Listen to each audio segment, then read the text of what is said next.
আসসালামু আলাইকুম, welcome back. আজকে আমি আপনাদের সাথে যে রক্ত হিম করা ভৌতিক ঘটনাটি শেয়ার করব, তা এর আগে কোথাও শেয়ার করা হয় নাই। মাই ডিয়ার অডিয়েন্স, আজকের কাহিনীটা আমি সংগ্রহ করছি আমাদের টাঙ্গাইল জেলার পাশের জেলা থেকে। এখন হয়তো ভাবতে পারেন টাঙ্গাইল জেলার পাশে কোন গ্রামটি আছে বা কোন জেলাটি আছে।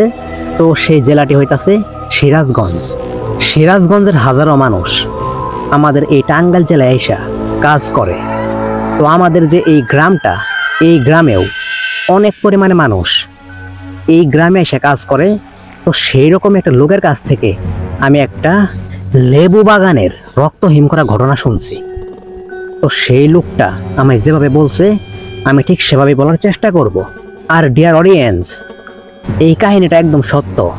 আমার এই চ্যানেলে এ পর্যন্ত যত কাহিনী শেয়ার করছি সবগুলো সত্যি ঘটনা। ভূত FM, ভূত.com।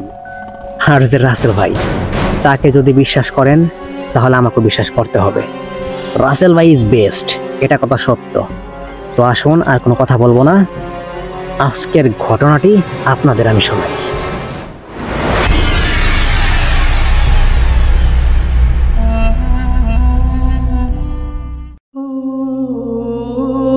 আমার নাম লিটন মিয়া। আমার স্থানীয় বাসা এই সিরাজগঞ্জের কোন একটি ছোট গ্রামে। আমাদের এই গ্রামটা খুব সুন্দর।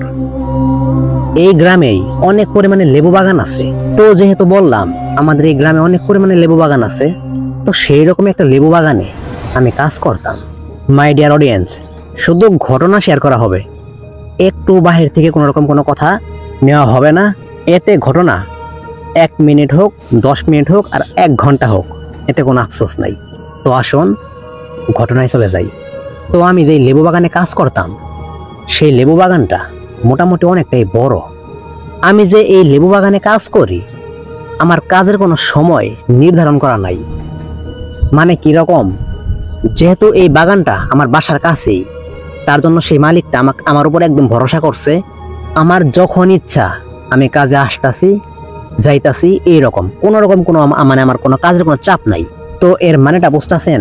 এর মানে হইতাছে, মেন কথা ধরতে গেলে তার উপরে এই বাগানের দায়িত্বটা পুরোটাই আছে, এবং এমনকি তার মানে রাতের বেলায়ও তাকে দেখাশোনা একটু হলেও করতে হয়। তো ডিয়ার অডিয়েন্স, কাহিনী কিন্তু বেশিরভাগ রাতের বেলাই হয়, তবে দিনের বেলায় এমন অনেক কাহিনী হয়। আচ্ছা, হয়তো অনেকে দিনের কাহিনী শুনতে চান, তাই তো? ওকে, শোনামো, সমস্যা নাই।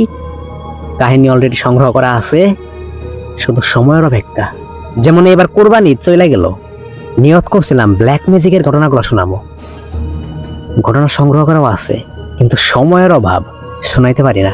এমনিতে ছোট চ্যানেল, প্রতিনিয়ত ভিডিও আপলোড করতে হয়, মানে রেগুলারিটি যে মেনটেন করবো তাও করতে পারতেছি না।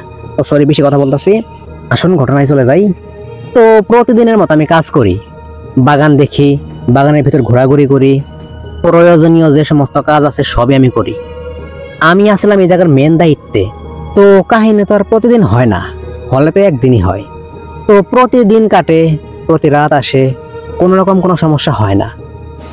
তো একদিন, বেশিরভাগ সময় আমি রাত 8টার মধ্যেই, আমাদের ওই বাগানের আশপাশ তো মানে ভালো করে আটকানো আছে যেন ভিতরে পারতে মানে কেউ না ঢুকতে পারে। তো আমি গেট আটকাই দিয়ে আসা পড়ি। কিন্তু একদিন রাতে কোনো এক কারণে আমার সেদিন বাগানের কাছে যাইতে যাইতে 10টা বেজে গেছিল। তো গ্রাম অঞ্চল, বুঝতেই পারতেছেন, অনেক রাত, তার মধ্যে বাগান, এবং আশেপাশেও শুধু বাগানই। বাড়ি ঘর পারতে মানে এই বাগানের মধ্যে অন্তত নাই। তবে এখন বলতে পারেন, আমি তো প্রথমে বললাম আমার বাসাটা তো বাগানের কাছেই। হ্যাঁ, কাছে, তাও সর্বোচ্চ 10 মিনিট লাগবে হাইটা যাইতে। তো যাই হোক, বিশ্বাস করা না করাটা সম্পূর্ণ আপনাদের ব্যাপার। সেই লোকটা আমি যেভাবে বলছি আমি ঠিক তার মতো করে বলার চেষ্টা করতেছি। তো যেহেতু রাত 10টা বাজছে, ওই সময় আমার কিছু মনে হয় নাই, তবে এখন আমি বুঝতেছি সেদিন আমার সাথে কিছু একটা হবে দেখাই সেদিনই রাত 10টা বাজছিল। আমি গেটের কাছে যাইতে যাইতে ভাবলাম এত রাত ঢোকার কোনো মানে হয় না, গেটটা লাগাই দিয়া সোজা বাড়ি দিকে রওনা দেবো, এই চিন্তা করতাছি। আর তালার দিকে হাত লাগাইতাছি, তো তালা হাতে নেই। হাতে নেওয়ার সাথে সাথে আমি ভিতর থেকে, লেবু বাগানের ভিতর থেকে একটা আওয়াজ শুনতে পাই। এরকম আওয়াজ, আমরা যে সময় হাত দিয়ে হুড়মুড় করে টাইনা লেবুগুলা ছিঁড়ি গাছ থেকে, ঠিক যেরকম আওয়াজ হওয়ার কথা সেই রকম একটা আওয়াজ শুনলাম। এই সময় আমি ভাবছি হয়তো এলাকার বা বাহির থেকে কোনো চোর ঢুকছে। এখন তো ঢুকতেই হবে, কারণ এর কোনো মানে হয় না, মালিক তো আমার সাথে পিটাইবো। তো তারপরে হাতে লাইটটা নিয়ে আর একটু সময় সেখানে দাঁড়াই নাই, ভিতরের দিকে রাস্তাতে ঢুকতেছি আর বলতেছি, ভিতরে কে? ভিতরে কি কেউ আসো? এইটা বলার সাথে সাথে আমি শুনতে পারলাম যে আওয়াজটা হইতাছিল সে আওয়াজটা আর নাই।